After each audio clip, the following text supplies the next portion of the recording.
When you think about the volume of customers that an organization has and how all of them are going to be uniquely different in some way.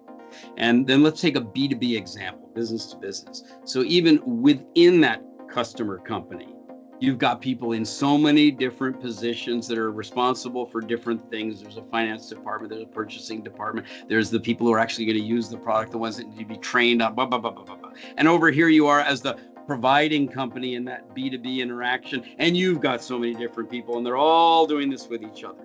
And you've got to build a culture where the experience that the client organization has, all those different people at different points in time, in different situations, says, you know what, everybody from that company seems to get it. Everybody in that company seems to understand that their job is to create a better experience for me and my colleagues. And when I ask them about something, I get the sense that the culture inside their companies, they're always doing that with each other as well.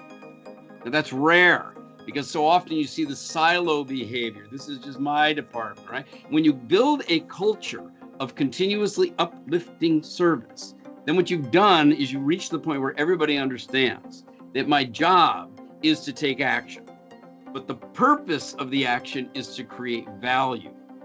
And the culture of this company is always looking for what's the next action that I could take, or what's the next action that we could take that would create more value for the person or the people or the department or the company that we serve.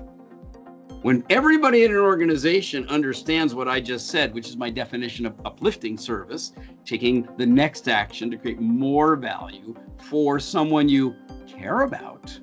Woo! Okay. Now you asked, how do you achieve that? You've got to provide the fundamental, what we call actionable service education. Bring those tools, those principles, those worksheets, those workshops to your people so you build up what's called a common service language. Because every department has a language. HR, hiring, recruitment, compensation and benefits, appraisal, finance, bottom line, top line, budget report, cash flow. Everybody's got their, but they don't have a common service language, and you've got to bring it to them because our schools are not teaching it. Then when they have that understanding together, give them the practical tools to improve. 6 levels of service, 4 categories of value, mapping out your process points and your perception points. Blame, shame, excuses, TPR, which stands for what? Take personal responsibility. Where did you learn that? That's what they call actionable service education. Now that's foundational, but it's not enough to build a culture. The leadership team has got to be aligned and in agreement and understand what the behaviors are that they need to demonstrate.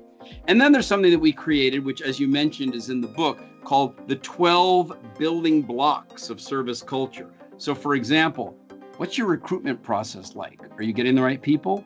Is it giving the new recruit the kind of experience, even at the point of interview, or seeing the offer where they're going, I like this company, the way they treat me. I'm not even in the company yet.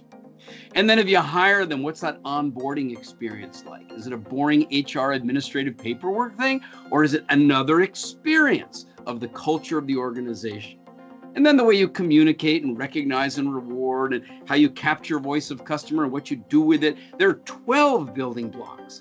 And all of those can be connected to each other in a way that consistently reinforces, strengthens the culture, with reminders, with education, with encouragement, with recognition. That's how you build the culture. That's what we do, as you know. And whether people look in the book or on the website or on YouTube or on LinkedIn, they can find out a lot more about it. Thanks for watching this video.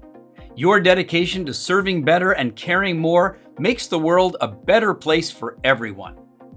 For more uplifting ideas, practical insights, and free resources, please subscribe now.